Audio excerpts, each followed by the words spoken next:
I finally bought Kenwood TH-D75A at HRO. It's cost 750 plus tax, so it came down to 800 something.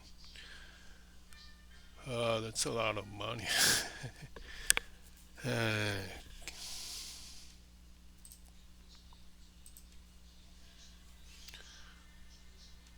but let's see. It's gonna be a open box, a kind of open box. So here's a box, and let's open it. So instruction, and that's the radio. It's hard to get it.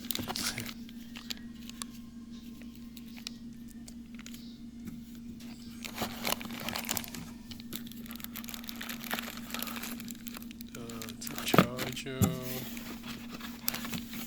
battery,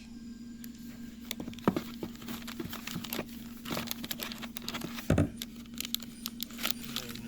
antenna. So obviously I'll be doing some videos about this radio in the near future, so stay tuned. Bye, thank you.